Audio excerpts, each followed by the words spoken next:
Welcome to Daily Meditation with Sangha Live.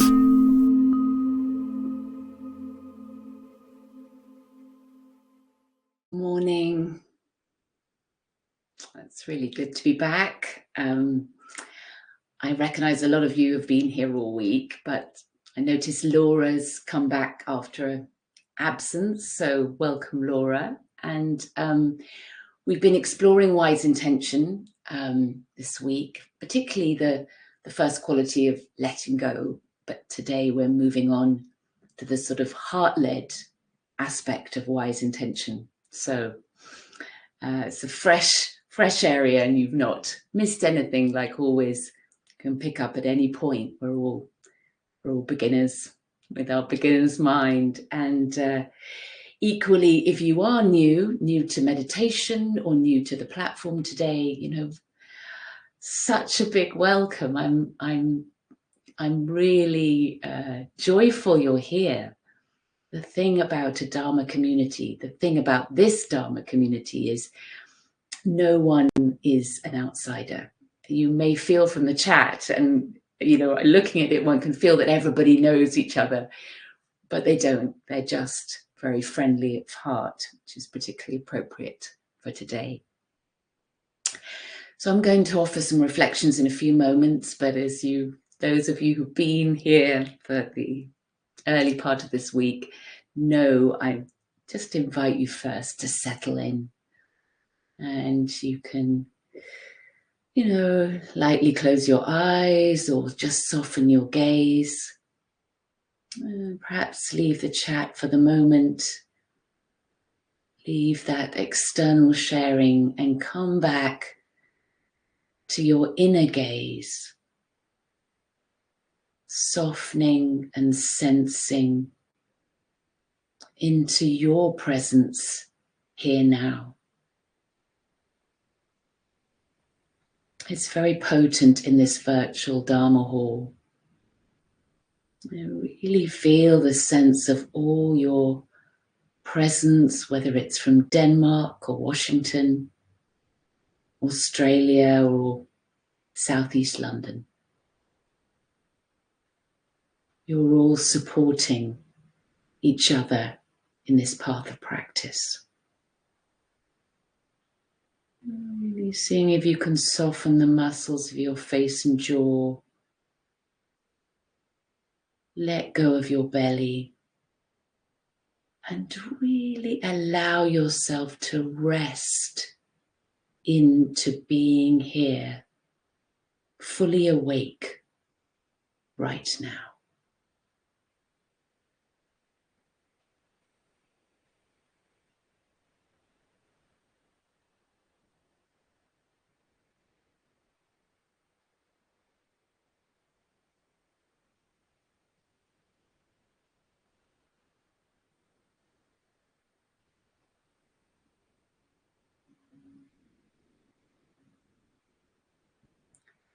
Fully awake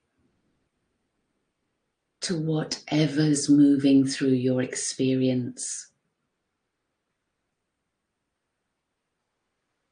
Fully embracing of your experience.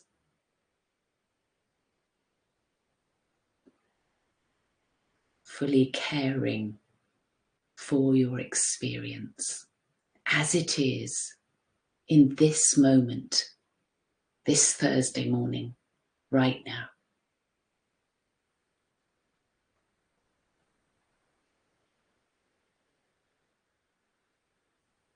And I invite you to find one word for heart this morning, just heart this morning. One word for your heart in this moment.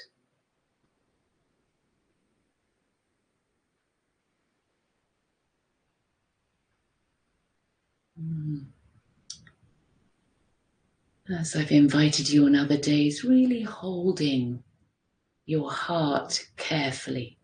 I've had it described to me by an ex-Burmese nun friend, Beth Upton, who I mentioned before. It's like holding a precious jewel. If I was holding a precious jewel and I passed it to you, I would pass it very delicately. That's really how I want you to hold your heart through this session and through your day today.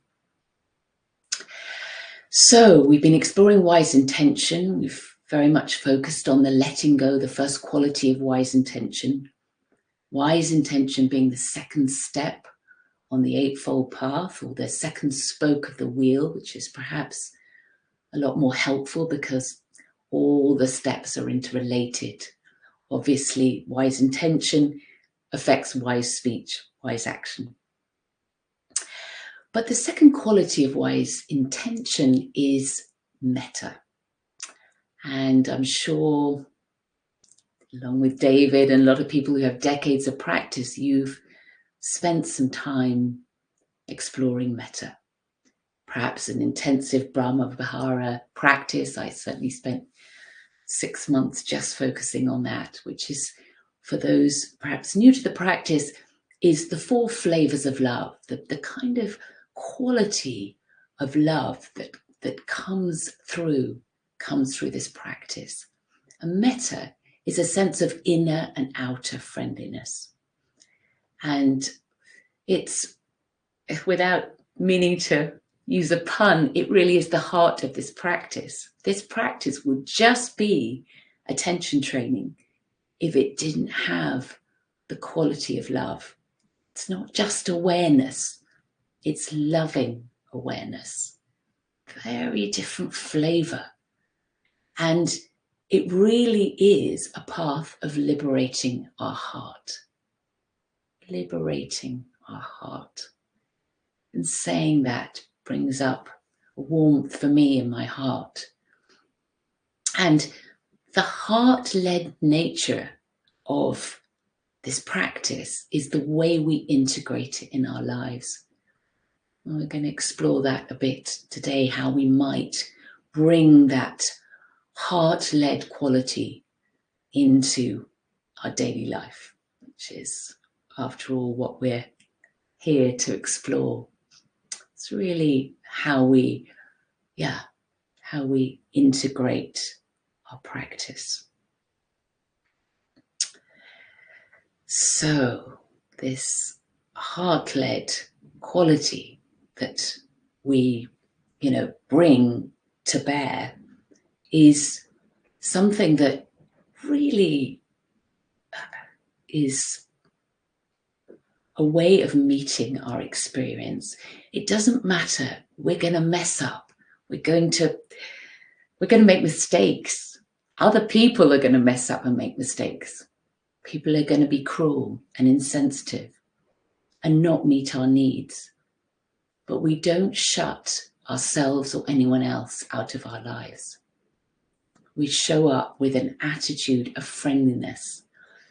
And I think the word friendliness is helpful because sometimes, particularly with very harsh behavior, we can struggle to actually love it. That's a tall order. But what we can do is show up with friendliness. We can meet it with friendliness. And this is why we are practicing today. We are practicing to be able to meet it with more friendliness. And I wanted to bring in a wonderful woman who has inspired this for me, really inspired. I have her book beside my bed. And she's called the Venerable Master Cheng Yen. And she's a Taiwanese Buddhist nun. She ran away from home to become a Buddhist nun when she was 23. And she's in her 80s now. And she still broadcasts every morning the wisdom at dawn. She's been given the Asian Nobel Peace Prize for her Compassion Relief Foundation that's now in 85 countries. And she still runs it. It's an extraordinary woman. And she says very beautifully, rather than worry about the condition of our society, why not replace it with confidence and with dedication to contribute with loving kindness.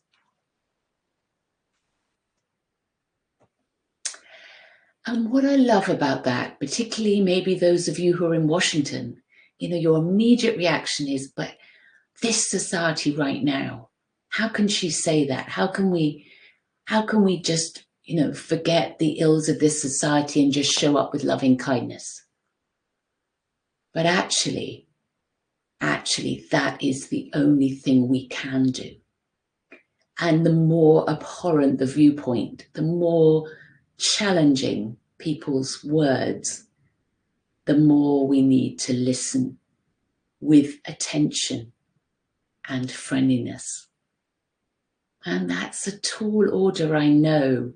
So I think the key point is, as practitioners of the Dharma, we need to resource ourselves to be able to show up in the world with loving kindness, in this world, with all its suffering, with all its narcissistic leaders, with all those who are actually acting out from a position that is neither friendly nor loving. To sort of hold our dignity intact, to show up with a full heart, we need to resource ourselves. And, I'm going to offer a few ways we might do that. But first of all, I just wanted to reflect on how it feels, the felt sense of a friendly, open, heart-led life. And it really is a sense that your dignity and integrity is intact. And what happens, we know when our hearts shut down from fear or anxiety. I do a lot of teaching with people who've had burnout, breakdowns, just come out of mental health units. And often when I do the mind, body, heart, one word for heart, they say, there is no word. I can't feel my heart. I literally don't know. I don't know what one word for my heart is. And that's when we're shut down. We're shut down from the world. We're disconnected. Our heart gives our self and the world meaning. It connects us, interconnects us. So, how do we bring this, how do we make this flourish in our daily life, in our daily practice? I think the first way that's really supportive and nourishing and deeper than it appears, but so simple to do, is appreciation and gratitude. And I always hasten to add appreciation and gratitude for tiny, tiny things. Tiny things. It really is like, if you think of those old-fashioned scales, the suffering, the cruelty of the world, our own suffering, our own grief is on this side of the scales. And appreciation, gratitude is something we can put on the other side that resources us. I was online teaching most of yesterday right into the evening. But I had a few hours free, and it'd been raining all day. So I got outside and went for a walk up the river. And the light on the water after the rain was so clear and bright, and the sky was a dark blue, so the trees looked really silhouetted. And I soaked it up. I thought, I'm banking that. I'm banking that in my appreciation and gratitude kind of end of the scale. This morning there was a magpie as I was doing my movement practice outside, magpie with a twig in its mouth, flying across my garden. My honeysuckle that I thought was definitely dead, a very old plant that I inherited from the people who'd been in my house before, who'd been in the house for 70 years. It's a very old plant, has got buds. That is what is in my appreciation and gratitude. Tiny things. And the second thing I think is really potent is self-care, the oxygen of self-care. And I don't want to talk for too much longer because I want us to get time to practice. But what I will say about that is it's not self-concern. You know, what the criticism of Buddhism and meditation is, oh, you sit there self-absorbed. Of course, we all know better. But that's because people think self-care is self-concern. And I think self-concern happens when we go through the traffic light, the red light of self-care. You know, when you're with a group of Dharma teachers, as I was in last June, we had a few days, some Dharma teacher friends collecting together to share and nourish each other and have time together. One of the things I'm always struck is the high level of self-care. You know, everybody, we all have our needs and we meet them simply, easily. And that really changes how we can show up in the world. So, as we settle into our meditation practice together, I am going to offer a few metta phrases. Some of you will have heard these before, which are words of wishing you well. And I will at the end extend it to everyone in this world. And I know, like rituals, some people will feel certain resistance to what may seem sentimental. But I just invite you to hear the meaning of the words. And even if you feel some resistance to them, just like allow them to soak in. Not trying for them to make any big difference, but just soaking in words of kindness to yourself. And then we will extend it to others at the end of the meditation. So take your seat, my friends, for this beautiful practice of meditation together.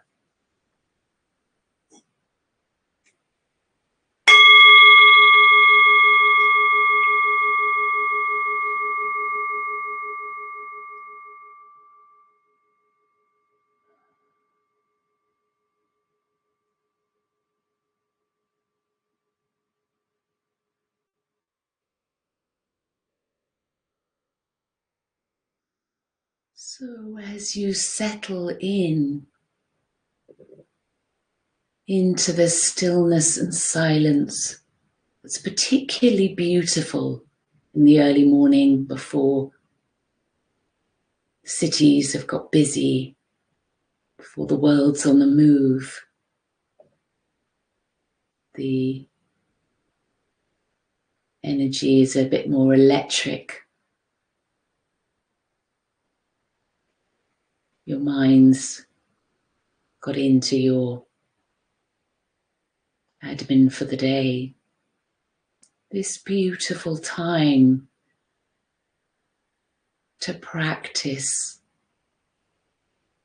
being heart-led.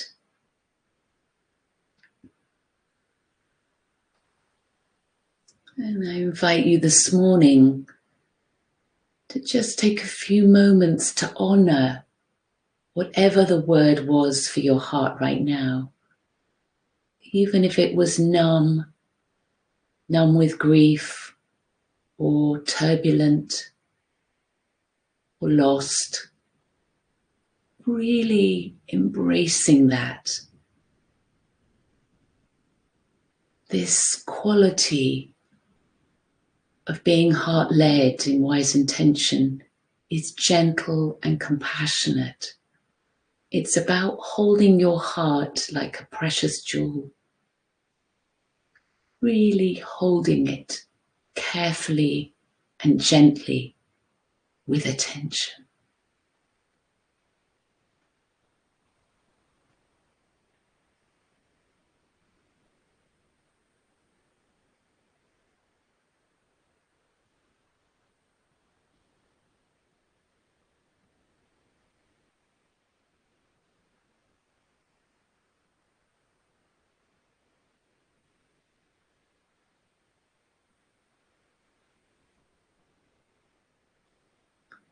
And you might bring your awareness to the heart area as we settle in. And again, we're not looking for it to all be calm there. And often when people are suffering, it really feels painful, contracted around the heart. The felt sense of heartache, these words we use in English that have come down the generations for a reason. And so we're just being tender, but aware that the only way to live a liberated life is to be heart-led.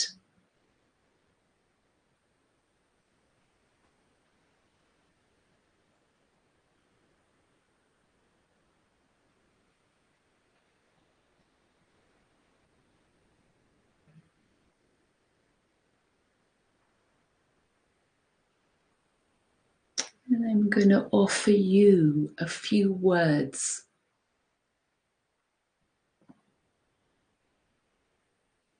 of love, really. And just seeing if you can soak in the obvious truth,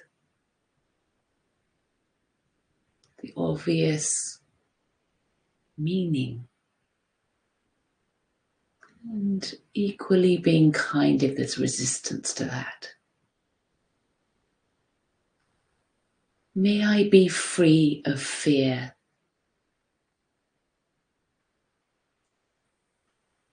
May I be happy.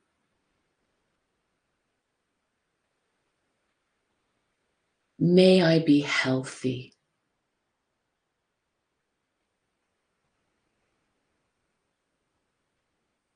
May I have ease of being.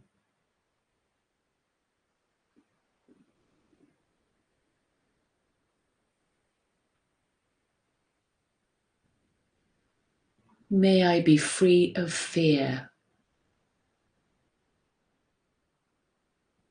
May I be happy. May I be healthy. May I have ease of being.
And this is your practice. So really responding to what the heart needs. Maybe keeping your awareness at the heart area is too painful. And it will be more supportive to widen your attention to the whole body, the breath. But equally, it might feel very expansive and nourishing to keep soaking up the sense of the vast goodness of your own heart, of your heart's wish to be free of fear, happy, healthy, and have ease of being.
You are honoring your heart by sitting here in meditation.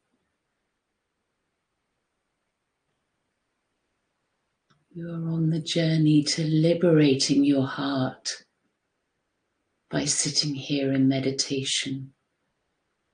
No matter how complex, distracted, or diverted your experience is right now,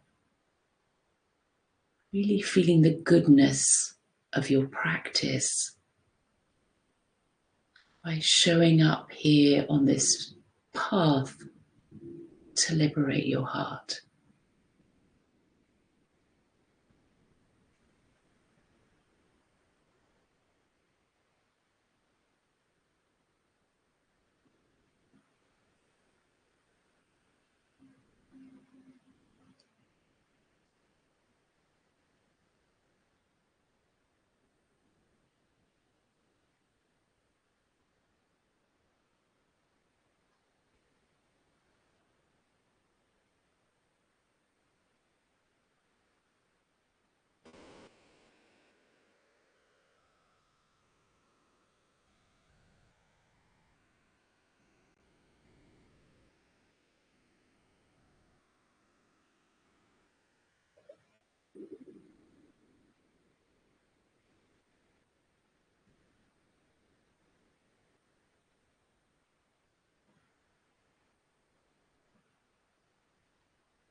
The heart is like a string that connects us, inner and outer, seems seamless when we're heart-led.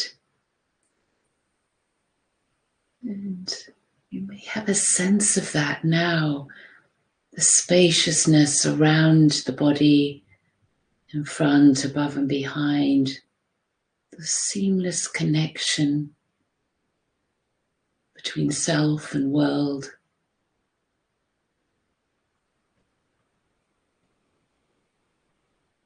Interconnected by our hearts.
When the heart connects us, there is no separation between inner and outer. And that liberates us.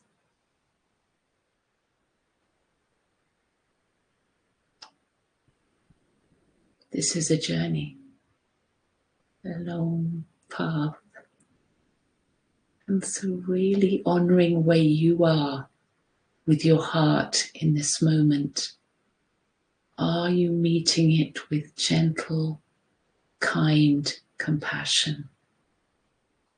Are you meeting it and holding it like I passed you a precious jewel and asked you to take care of it for me?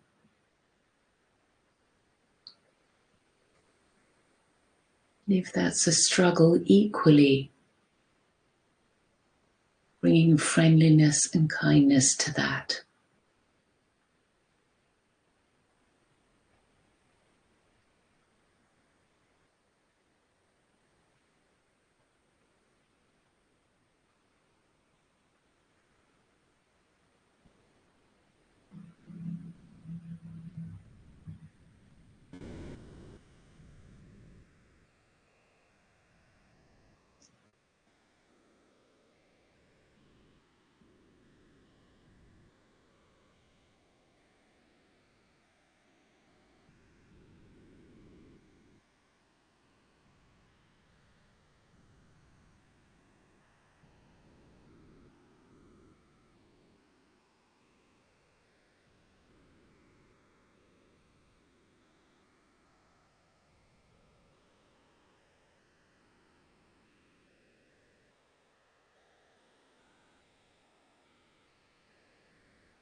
As we come to the last few minutes of our practice together,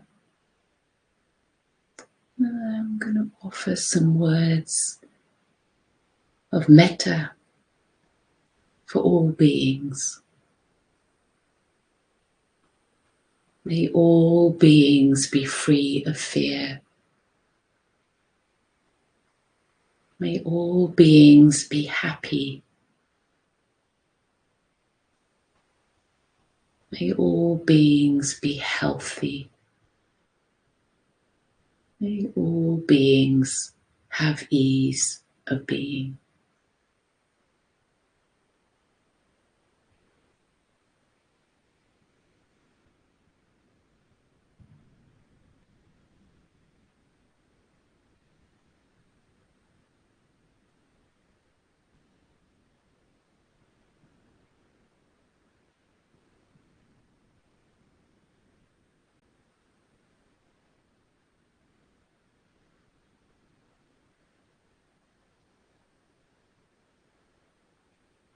Those are heart wishes. It's what the heart yearns for. Our hearts and the hearts of others.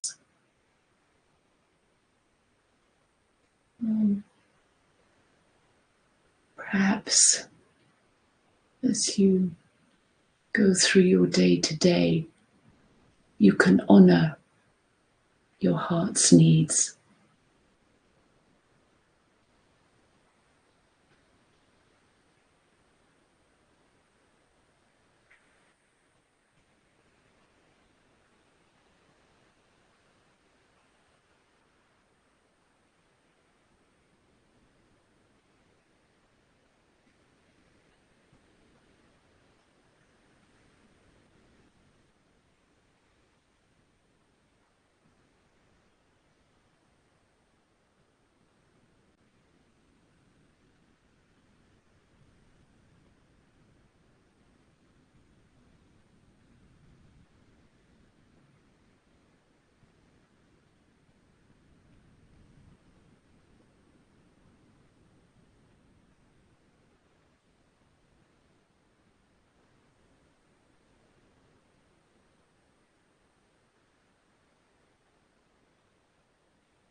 Today's podcast is an offering to you from our archive of freely available live daily classes.